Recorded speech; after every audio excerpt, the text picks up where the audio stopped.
Get those headphones on, baby. All right, it's kind of a noisy Saturday around these parts. Busy Saturday. Yeah, so if you hear anything, it's our... Sorry. Yeah, sorry. We'll try to block out all the elevator, the stuff over here, people in and out. It's that energy of the weekend, Saturday, baby. boo. It's Saturday. It kind of feels already like it's May. Yeah. Like January was like long, but I feel like holy cow, we're already halfway through February. But all good. I'm ready for this year. We've got we're spoiled in LA. We got a great sunny week coming of high 60s, low 70s. So we're gonna go hiking today, get some exercise in. Welcome to the Freddie and Alyssa show. If this is your first time, welcome. If you're returning, hello again. We appreciate you. Don't forget to like, subscribe, and comment, all that YouTube fun stuff. And then today's sponsor, I think I'm going to kick today's sponsor over to you. I feel like you might be able to share a little bit more insight. Yeah, a little bit more insight. So I'm just going to watch and learn. I'll take the reins, baby. Yeah. So today's episode of the Freddie and Alyssa show is sponsored by Pandia Health. And you can get Pandia Health peace of mind. Pandia Health makes sure no one runs out of their birth control on their watch. So basically what they do is they deliver your prescription to your doorstep. And babe, you probably don't understand this, but as a woman, when you have a really busy life, you get to your nightstand, you grab your birth control, and there's no more left, you freak out because it essentially messes up your whole system. But with Pandia Health, you don't have to worry about that. They deliver it to your doorstep. They also put in some free goodies like tea and chocolate, which, hello, every girl loves. Nice. And if you guys don't have an active prescription, you can utilize Pandia's passionate doctors for only $29 once a year. $29 a year? A year, wow. Which is incredible.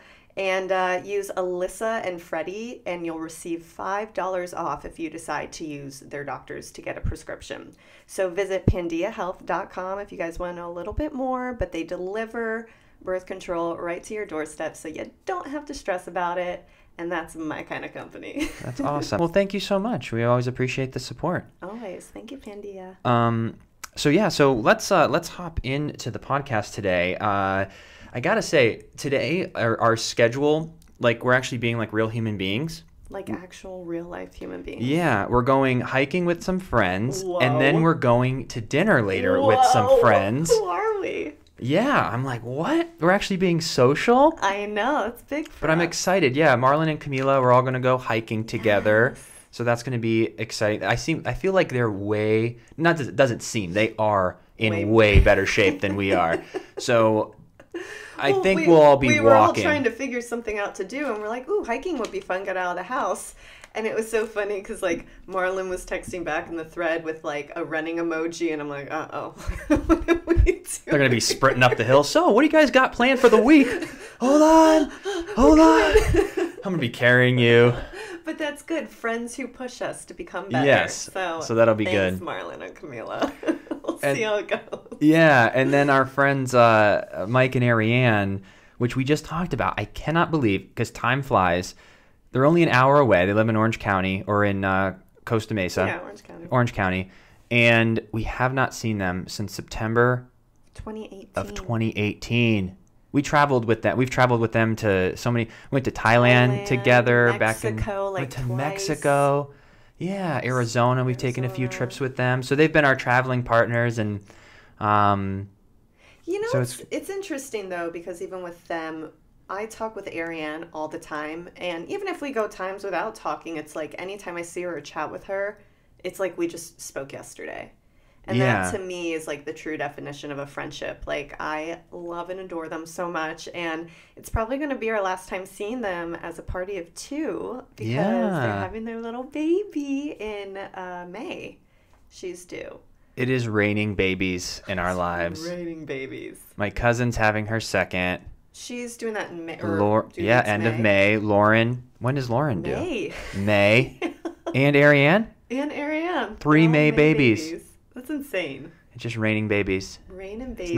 It's not raining babies in the Smith-Tabet household, though. No, it's not. And per our psychic, she said, be careful if you're not. We are more than careful. We are more than Take careful. those precautions. Yeah. Well, you have to. Yeah. You know, I know people always say there's never, it's always the same time. It's like there's never going to be a right time. Sure. But which yes, but also I just think you there's could plan specific it. things in our life that we want to have, like our ducks in a row. We have a few years. Yeah. We got a few years. Yeah, because it's so crazy. The older I get, the more I'm like, I could definitely see us being parents. And I just think it would be a really cool thing, like a next chapter, a next adventure to do with you. You know what I'm saying? Because there's so much we've done together, and I think it would be fun. I mean, it's definitely life-changing, as they say. I almost want to do it based on just to be in the conversation. Sure. Because anyone who's a parent kind of looks at you like someone who's 60 when you're like a kid and you're trying to ask them, or you think you know something at 17 and someone 60 is like, listen, young blood. Listen up. It's like everyone who has a kid's just like, oh, you too. You don't know love. You don't know responsibility. You don't know any. Like, I almost want to all right, well, I'm going to have a kid just to be in on these conversations. To be on the combo. To experience that kind of babe. love. Exactly. But yeah, so the last time, this is episode 75. Wow. It's like all of a sudden, I'm like, as I make the thumbnails, I'm just like, holy cow. 75. We're getting into a rhythm though, and I think setting up the podcast studio allowed us just to, like, even right now, like, you got to go in 20 minutes, but we're like, boom, let's get it in. Let's sit down and do it. So we're cranking them out. We want to do like at least 3 a week. Yeah. But the last time we talked about the exit of days, and I actually went to my last day of work. You did. How was it? It was beautiful. Just being able to give everyone a hug, because there's so many people who work there. Mm-hmm. Like, I think a lot of the fans, like, you see obviously the actors, but there are like 1,000 people employed. Takes a village. And like, so when I was done with my last scene, like, just like hugging everyone and saying goodbye, and just like, you realize how close you are with these people. And not that you don't realize, but when you're saying goodbye, you just have a rush of emotion. So like, like going out, after we wrapped the scene, and so it was like bittersweet, but it was super nice just to be able to see as many people as I could and say goodbye, and so it was like just a beautiful send off, and I felt so touched. Good. You know what you don't realize sometimes when it comes to like even something like Days, they're such a well-oiled machine, but you guys essentially are going in with all this crew, all of this cast, and you guys are making television magic for people to be touched and fall in love and have their escapism. And a lot of other, industries, you don't always get that like gratification from creating something. Yeah. So as much as you go to work and you know exactly what everyone's doing, you guys have this really cool end product that touches people and people get to enjoy. So that's probably too why it's just such a family, because you guys are creating everyone's magic. Integral. Like, if the sound goes, never mind, it's like there is no show. If the props go, like, every single department, wardrobe, like, there are people like rush in. It's like when a NASCAR pulls over and there's like a huge team that like runs and switches the tires out real quick. That's what it is. It's like, boom, hair, makeup, wardrobe. Like, people are like, boom, and they're fixing their hair and their makeup, and they're like, we gotta go, and they're it's like, it's crazy. So, but yeah, so but it was just beautiful. It was really nice to say goodbye and give everyone a big hug, and it was just like really lovely. And then to have Valentine's Day the next day and us be able to celebrate, which was really nice. And I think it was interesting because in an odd way, the unknowingness. What's the right word? Not unknowing. I guess unknowing. The like uncertainty. The uncertainty is the perfect word of the past 3 years of. There's always was like, are we going to get picked up? Are we going to get picked up? Right.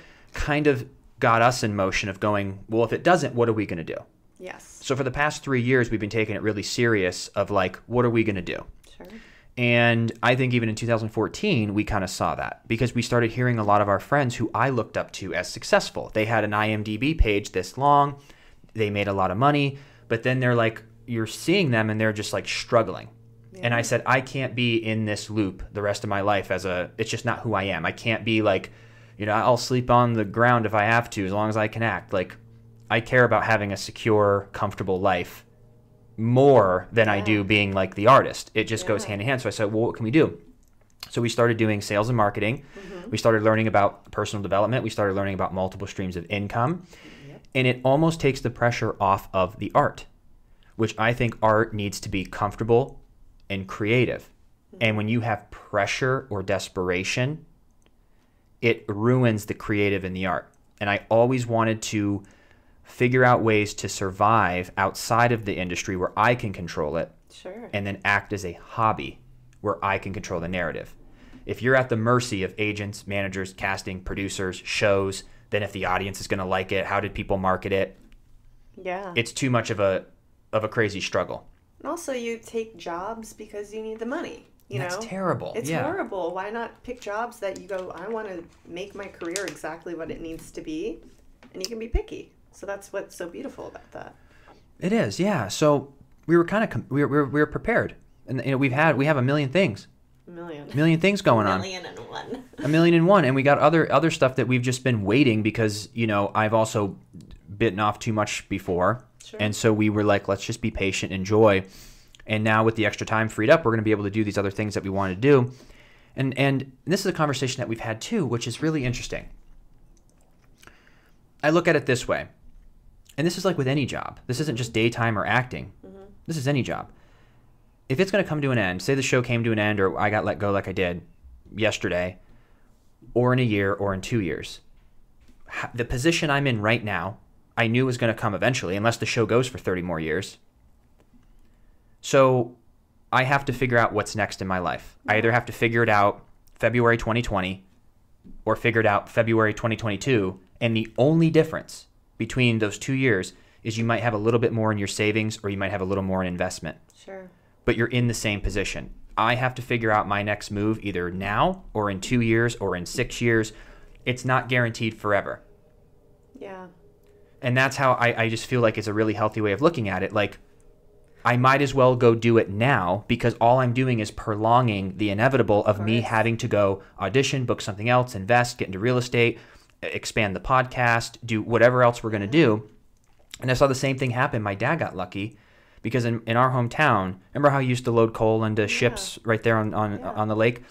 It was the job to have. Like, there was like 27 people who work there, and it was the job. Like, you almost need to know someone. You work your way up. They have great, like, it was like the job to have in Ashtabula at a certain time. Yeah.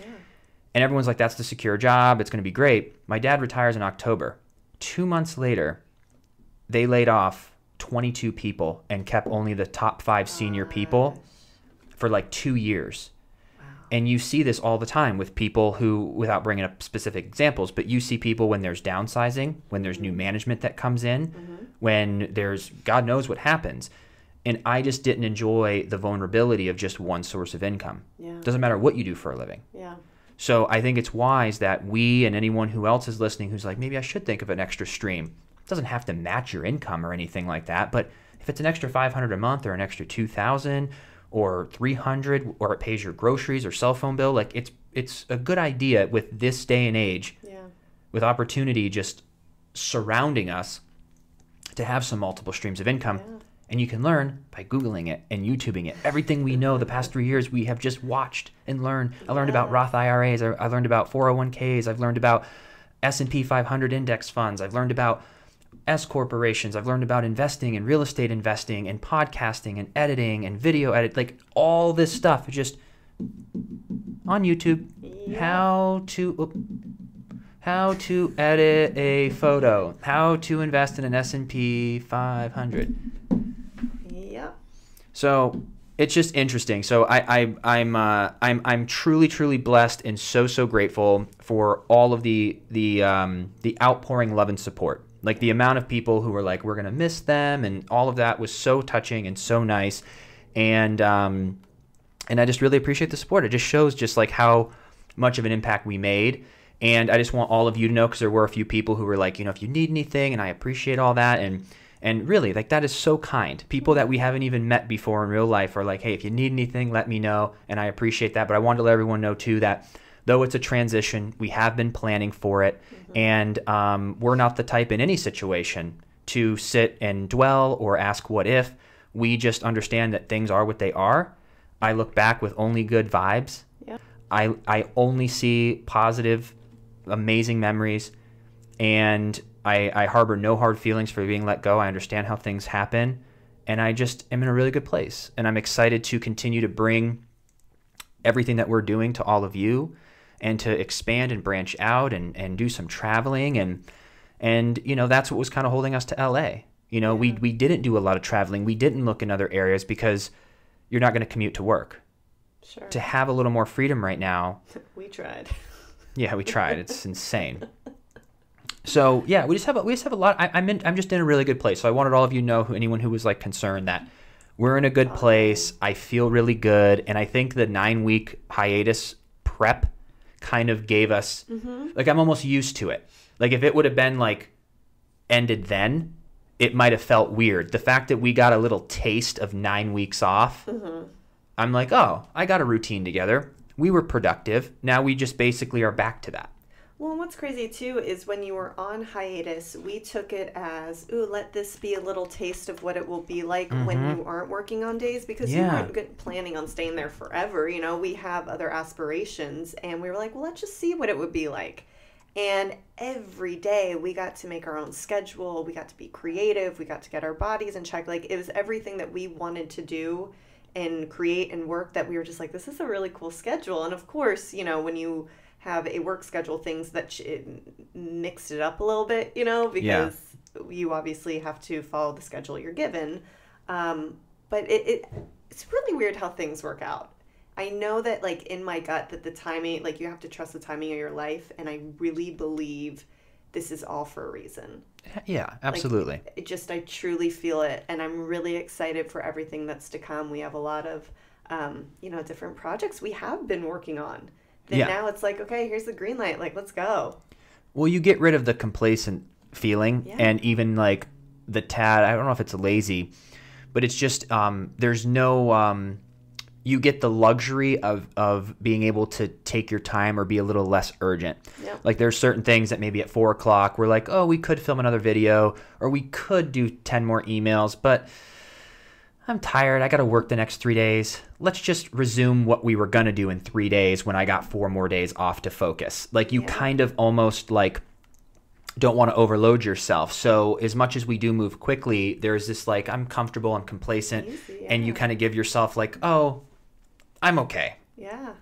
When you're not, it lights that fire a little of just like, ooh, like, all right, how can we make the most of the day? How can I hit my head at the pillow at night and go, wow, I accomplished 1 step forward, and I'm exhausted and I'm ready for bed. And then you wake up and you do it all over again. Well, when you were on hiatus, we, every night going to bed, would pass out exhausted because we were working all day, and it was on stuff that we love, so it was great. But we were just so tired. We were ready to get to sleep. So even, I think it was the last 2 weeks that you worked, you had such a busy schedule, understandably so. But we put a lot of our other projects on the side burner because you just couldn't do it all.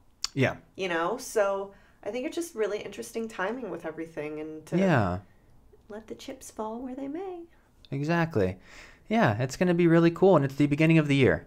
Yeah. If this shift would have happened like October 28th, you're just kind of like, let me just punt the next 2 months. It's true. But I think because it's the beginning of the year, and we had the entire January of creating this schedule of our YouTube postings, creating a schedule of working out, creating these habits, momentum, you know, even the kickstart of the year. Like, I'll do a separate video of this because I know I got a few questions about the whole weight loss thing. Yeah. But I weighed myself. Ooh. I'm down 16.4 pounds. 16.4 pounds? That's the Will Ferrell in Wedding Crashers. Remember when he goes, when Owen Wilson goes to see him? When he's the infamous Chaz? Mom, get the meatloaf! I never know what she's doing back there. How's my protege? But yeah, it's been exciting, and you know, this was the year of health that we said no matter what, health has to be number one. If like I would rather push a video back than to miss my exercise or to not eat healthy. So we've really been focusing on that, and we're gonna go look and get a gym membership. Because the one down the street I don't like. It's a little, it's got some stank on it. Yeah, no thank you. So we're going to go back to the original one that we've always gone to. We know a lot of people there. A lot of our friends work out there. And, you know, I want to work on just continuing to do that. So I forget why I got on that path. I think I just wanted to let everyone know that I'm excited about the 16.4. 16.4. So good. Yeah. So I think I want to at least do another 15. 15? At least, yeah. Oh, Lord. You can't see the abs. I know. See, I lose it in my face, in my head first. So people go, oh my God, you look so thin. You're like, oh, don't. But it's like, I got to lose it in my stomach. You can't see abs yet. Well, that's diet. Yeah, but there's fat that needs to be lost.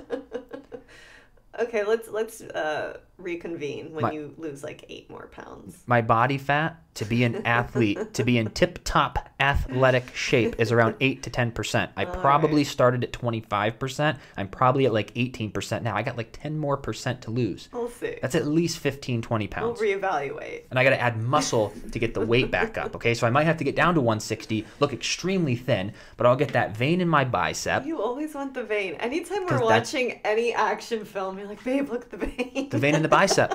Anyone who has 8% body fat has a vein in their bicep. Okay. You don't need to go into a machine. You don't need to pinch your fat with these different things. You want to know if you have 8%?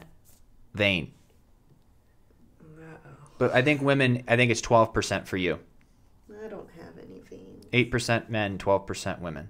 I wonder what my body percent is. Remember, it was real low. You used to have the...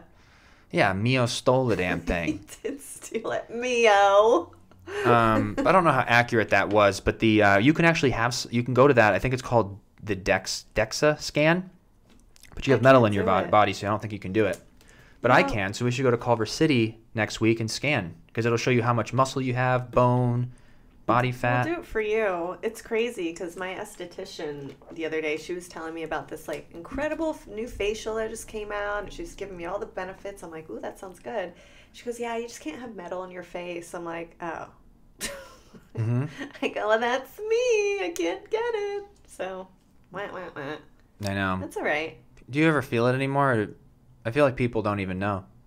For those of you who are just tuning in who haven't seen our story, after our car accident, Alyssa's one of her eyes, I know which one.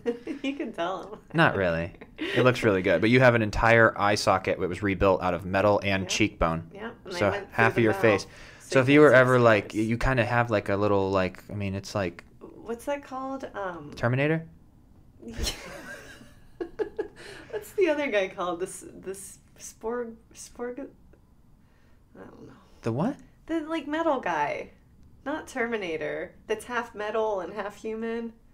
You always say this word. Like, we always chat about it and we joke about it that eventually, oh my God. A cyborg? Yeah, that. Oh. Am I a cyborg? Maybe. You're starting with your face, and then eventually in the future people are going to surgically get some of their limbs and body parts removed to be replaced with hardware because it'll be more reliable. One of the first, guys. You're one of the first. Face, hip, ankle, let's go. Yeah, you have it everywhere. But to answer your question, no, I can't feel it. Like, I mean, not really. But I was getting a CT scan because of my sinus stuff, and it turns out it's just allergies, so working on that. But when I was getting it done, because I told him, like, yeah, I have metal on my face, he's like, oh, that's fine. Because in MRIs, usually if you have metal on, this wasn't an MRI, it's a CT scan, but the metal will go up and attract to, because I guess it's a big magnet.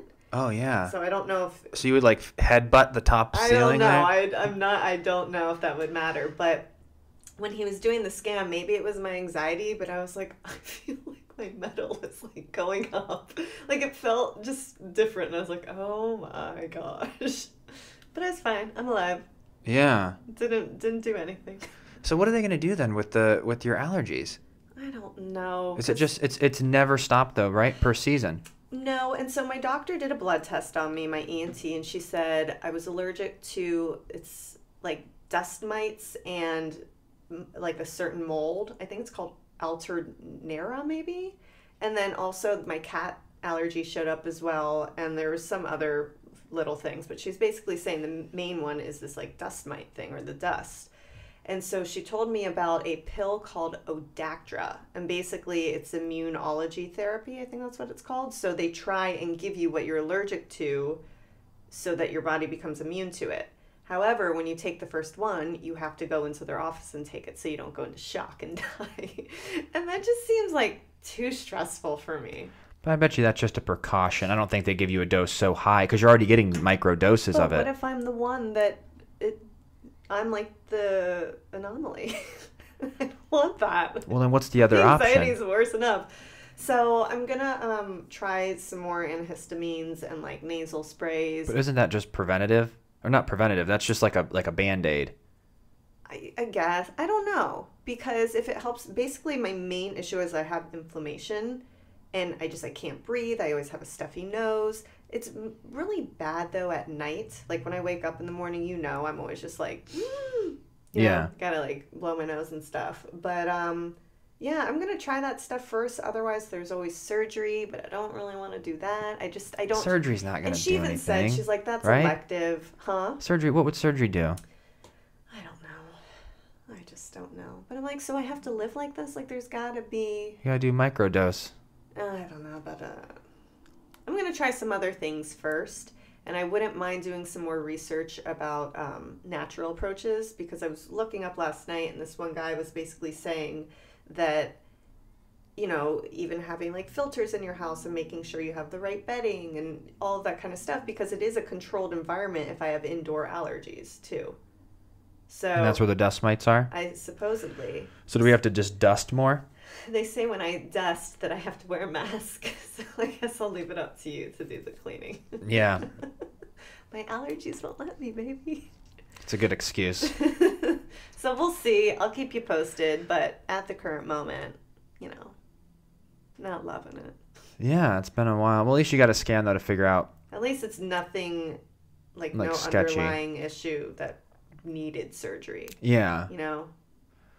Well, that's good. Yeah, we'll figure it out. But if you have to do the microdose thing, we'll just do that. And you try that. Why don't you? No. Yeah. Why don't you go eat a shrimp in an office and see if you're allergic? I might. Some avocado. I already had avocado. I'll give you a shrimp and avocado cocktail. I beat that. I beat that in my mind. You beat it in your mind. Yeah. You beat it because the server accidentally gave it to you, and you ate the whole taco, going, "Wow, this is delicious." Yeah. And you realize. No, I was gonna die, but then I just told myself, "Nah, you're not allergic," and I beat it in that moment. There's urgent care right across the street. And I was never allergic in the first place, I guess. But we'll see. But yeah, I'm really pumped to go hiking, get a little sun, get some exercise, have some good convo with friends, I gotta and head then to physical therapy in just a few minutes here. And then we'll go see Mike and Arianne, grab some food. And definitely drop some comments below. We love chatting with you. And if you guys know anything about dust mite allergy, like I'm open ears. Yeah, absolutely.